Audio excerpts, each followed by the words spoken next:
Welcome back, everyone, to the Deep Dive. This time, we're going deep, really deep, into a book that you, our amazing listeners, requested. Eckhart Tolle's The Power of Now. Oh, yeah, this is a good one. It is, it is. So many of you wanted us to really unpack this idea of the power of now and how to, actually tap into it. Yeah, that's the big question, isn't it? It's a concept that resonates with a lot of people, but putting it into practice. Exactly. That can be a little tricky. It's almost like this universal human desire for peace. Absolutely. The Power of Now kind of became this modern spiritual guidebook for a lot of folks seeking exactly that. Okay, so to get us started, how would you say Tolle defines this core problem, the thing that's holding us back from experiencing that peace? Well, he's really clear that most of our suffering comes from how much we identify with our minds. Our minds. Yeah, it's that constant stream of thoughts, right? Yeah. Replaying the past, worrying about the future, we get so caught up in it. Oh, yeah, that mental chatter just doesn't stop. And Tolle actually compares it to dogs chewing on bones. Our minds just latch on to problems. Uh-huh. I love that analogy. So it's Yeah. like our minds are these little dogs, and they just can't resist the juicy problem bone. Exactly. But it's more than just overthinking, right? It creates this whole false sense of self. This is where the ego comes in, I imagine. Exactly. That's the ego. It's like this needy little character, always looking for validation from the outside world, our possessions, jobs, relationships. And then when those things inevitably change, The ego freaks out, and that leads to fear, anxiety, that constant feeling of not enough. Tolle even says that most people live in this low-grade state of fear pretty much all the time, like it's our default setting. It is for a lot of us. He uses this example. It's about someone constantly chasing a better job title. Their whole self-worth is tied up in that external validation They're so focused on that next promotion, that next rung on the ladder. that they totally miss out on actually experiencing their work. Their peace is always dependent on that next achievement, that next thing to feed the ego. That's the suffering Tolle's talking about. Okay, so the problem is this mind identification and the ego that comes along with it. What's the solution? Where's the power in the now? The power lies in shifting our awareness to the present moment, to what he calls the now. The now. It sounds so simple. It is, in a way. It's about breaking free from that tyranny of the mind, reconnecting with a deeper level of consciousness that's already free from all that suffering. Okay, but how? Our minds are pretty noisy places. How do we actually quiet them down and become present? Tolle offers a really practical test you can ask yourself. Is there joy, ease, and lightness in what I'm doing right now? So if I'm not feeling that lightness, it's a sign I'm lost in thought. Exactly. And to get back to the present moment, he talks about becoming aware of the inner body. It's like a gateway. He even outlines a whole inner body meditation. The inner body, huh?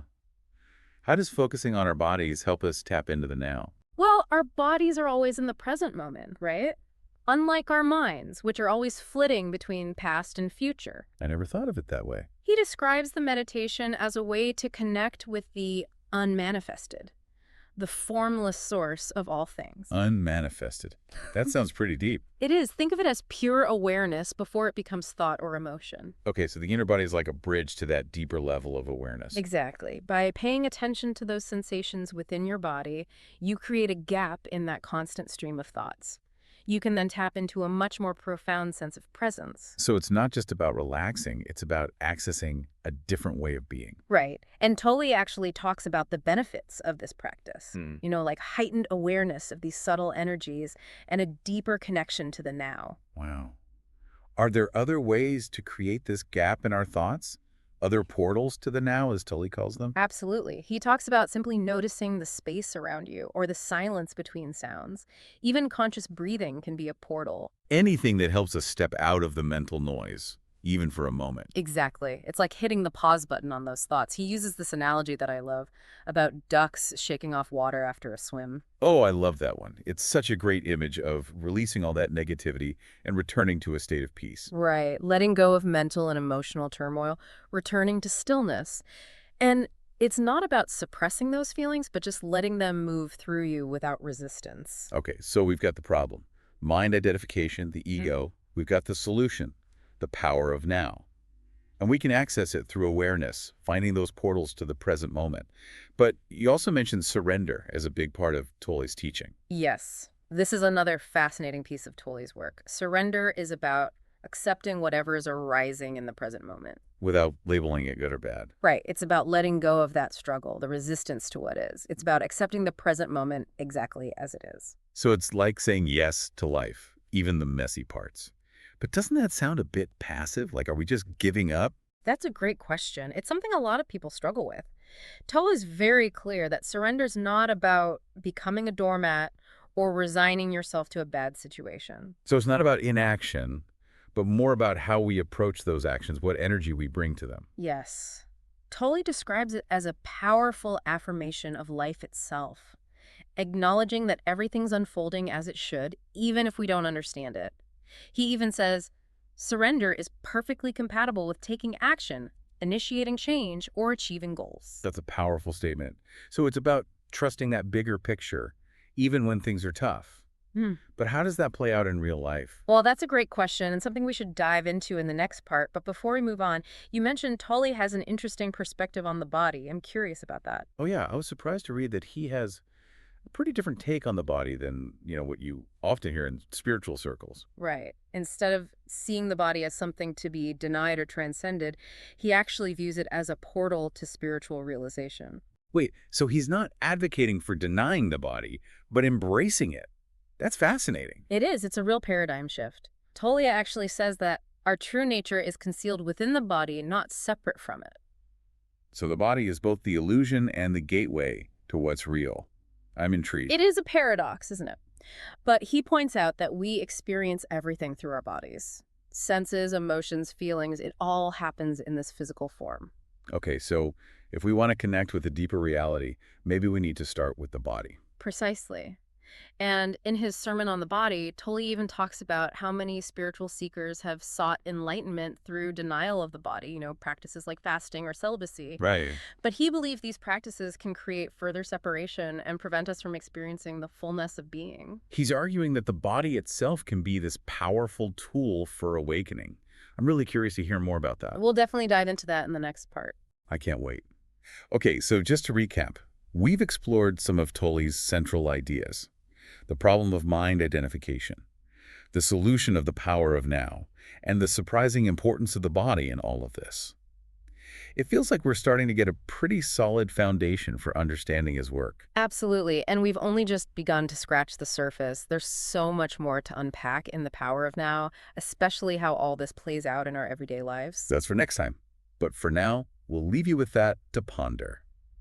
Thanks for joining us on The Deep Dive. One of the things that really drew me to the power of now was that Tolle doesn't just present these big abstract concepts. He gives us practical advice, too. Absolutely. He provides really practical ways to actually apply these ideas to daily life. He's got all these techniques and exercises to help us become more present. So it's not just about reading and understanding, but actually integrating these ideas into our routines. Exactly. It's about making that shift from, knowing to being. Right, right. It's one thing to grasp the idea of present moment awareness, but living it is another story altogether. So true. It's like we can read all the diet books in the world, but if we don't actually change our eating habits, Nothing changes. right. And Tolan acknowledges that it's a process, a journey. He doesn't expect us to reach some perfect state of constant presence. That's not realistic. So it's more about catching ourselves when we drift off into those thoughts about the past or the future. Exactly. And gently guiding your attention back to the now. And he also emphasizes not beating ourselves up when we inevitably get lost in our thoughts. Because it's going to happen. We're human. We are, and that's where self-compassion comes in. The ego loves to judge, to criticize. So when you notice those thoughts popping up, try to just observe them. Don't get tangled up in their stories. Precisely. He uses the imagery of clouds passing in the sky, We don't try to control the clouds or judge them, we just observe them. We let them float by. Exactly, and that applies not only to thoughts, but to emotions as well. Tolle encourages us to let our emotions be present. Not push them away or get swept up in them. Right, just observe them with awareness, like waves in the ocean. Just let them roll in and roll out. You might even find that as you become more present with your emotions, they lose their grip on you. You start to realize that you are not your emotions, you're the awareness that's observing them. That's a powerful shift in perspective. Yeah. So we've talked about awareness, those portals to the now, but I'm still feeling a bit unclear about surrender. What does it actually mean to surrender to the now? It's about letting go of that constant struggle, the resistance to what is, It's accepting the present moment exactly as it is without trying to change it. So is it like saying yes to life, even the messy parts? But doesn't that sound a bit passive, though? Like, are we just giving up? That's a common question. It's something a lot of people wrestle with. But Tully's really clear that surrender is not about becoming passive. It's not about being a doormat or resigning yourself to a difficult situation. So it's not about inaction, but Right. about changing how we act, the energy we bring to our actions. Exactly. He describes surrender as this powerful affirmation of life itself. It's acknowledging that everything's unfolding as it should, even if it doesn't make sense to Even us, when it's hard. especially when it's hard. He has this great line: surrender is perfectly compatible with taking action, initiating change, or achieving goals. I love that. So it's about trusting in a bigger plan, even when we can't see it. It is. It's about aligning yourself with the flow of life instead of constantly swimming upstream against it. And that alignment can bring this deep sense of peace and ease that you can't find through force or control. He also mentions surrender transforming difficult Oh, situations. yeah. He tells these incredible stories about people who found healing, even transformation through surrendering to really tough situations like illness, loss, even near death experiences. It's about letting go of that need to control everything and allowing life to just unfold. It's a beautiful idea, really. Okay, so back to this concept of the body as a portal to spiritual realization. How does this connect to the power of the nower? Well, Toll believes our true nature isn't separate from the body, but actually concealed within it. Hidden inside. Yeah, he actually calls the body this incredible misperception of our true nature, but it's also the only access point we have to it. Wait, the body is both the illusion and the way through the illusion. That's a lot to wrap my head around. It is. But think about it this way: everything we experience comes through the body. Our senses, emotions, feelings, it all arises in and through this physical form. So if we want to connect with something deeper, it makes sense to start with the body. Exactly. He gives some interesting advice on how to do this. It's about becoming aware of that subtle energy field within the body, what he calls the inner body. And I remember you mentioned he has a specific meditation for that. What does that involve? It's actually pretty simple. You find a comfortable position, either sitting or lying down, close your eyes, and then shift your attention away from your thoughts. Away from those busy thoughts. Yeah, and into the physical sensations of your body. You might notice the feeling of your breath, the weight of your body against the floor or the chair, maybe a tingling in your hands or feet. Just noticing those sensations without judgment. He Exactly. says this helps us connect with the unmanifested. Yes. As you become more present in the body, you may experience a stillness, a peace that goes beyond the mind. It's tapping into that source of energy and awareness that's always there, but we often miss it because of all the mental noise. So it's not about escaping the body, but about using it as a tool. Yes. Tolle encourages us to honor the body, listen to its wisdom, and use it as a vehicle for realizing our true nature. This deep dive has been really insightful. We've explored the problem of mind identification, the solution of present moment awareness, and the role of surrender, awareness, and even the body on this path to spiritual realization. It's quite a journey. And what I find so compelling is how Tolle emphasizes that this path is universal.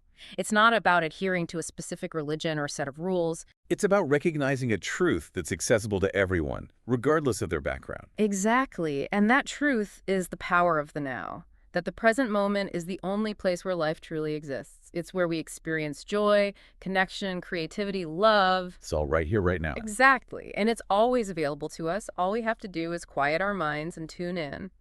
But I know what you're thinking. How do we deal with the tough stuff? Life isn't always rainbows and butterflies. Exactly. How can we stay present when things are difficult, when things aren't going our way? That's where surrender becomes so important. Tolle reminds us that we can't always control what happens to us, but we can control how we respond. We can choose to meet those challenges with resistance, which creates more suffering, or we can surrender to what is. And allow a deeper wisdom to guide us. Exactly. Accepting the present moment without judgment, even when it's painful or unpleasant. And this acceptance doesn't mean we become passive or give up. It just means letting go of the inner turmoil. Yes. We open ourselves up to the possibility that something greater than our limited minds is at work. It's about trusting, even when things are difficult. And that trust, for Tolle, leads us back to our true nature, our essence. It's pure consciousness, the unmanifested, the source of all that is. And we access it through the power of now. So by becoming present, we align ourselves with that deeper reality. And we tap into this wellspring of wisdom, strength, peace that can carry us through anything. It's pretty powerful stuff. But, putting this all into practice, it can feel a bit overwhelming. If someone's just starting out with Tolle, what would you suggest? Where do they begin? Well, Tolle really emphasizes cultivating awareness. Just start by noticing when your mind has wandered, off into the past or future, and then gently guide your attention back to the present moment. Use the breath, sensations in your body, the space around you, all as anchors. Those portals we were talking about, yes. Yeah. As you become more aware, you can start practicing surrender. Let go of the resistance. Accept each moment. Exactly. Trust the flow of life, even when it's difficult. And remember to honor your body. Use those sensations as a gateway to the present moment, to connect with that deeper part of yourself. This deep dive has been so eye-opening. We've really explored a lot. Tolle's ideas about the problem of mind identification, the solution of present moment awareness, the importance of surrender, awareness, and the body. It's really a lot to take in. It is. But what's beautiful about Tolle's work is that it's not about adding more things to your to-do list. It's about letting go of the layers of thought and ego that prevent us from experiencing the peace and joy that's already inside us. It's not about doing more, but being more. Exactly. Shifting our focus from seeking happiness in the future to recognizing the fullness of life that's already here in this moment. It reminds me of that story Tolle tells about the butcher who said, every piece of meat is the best. What if we approached every moment of our lives like that? What if every moment could be the best moment, simply by choosing to fully accept it? What a powerful question to consider. What would change for you if you started living with that kind of awareness? That's something I'll leave you with to think about. It really is amazing how Tolle takes these ancient spiritual concepts and kind of weaves them together with modern psychology. To create this very practical approach to everyday living. You know what I find so compelling? It's his focus on how universal this path is. Yeah. You don't have to be part of any specific religion or follow a bunch of rules. Not about dogma. It's about waking up to this truth that everyone has access to. No matter what your background is. Exactly. And that truth is the power of the now. The power of now. That the present moment is the only place where life actually exists. It's where we experience joy, connection, creativity, love. Right here, right now. Exactly. And it's always there. All we have to do is quiet those minds and tune in. But I know what you're thinking. How do we deal with the hard stuff? Life's not always easy. Yeah, that's a good point. It's not all sunshine and rainbows. How can we stay present when things are rough, when things aren't going our way? That's where surrender becomes so important.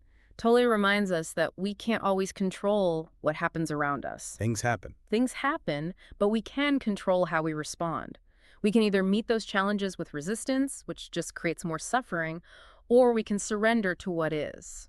And let a deeper wisdom guide us. Exactly. It's accepting the present moment, even if it's painful or unpleasant. Without judgment. Without judgment. And that acceptance doesn't mean we give up or become passive. It just means letting go of that struggle, that inner turmoil. Yes.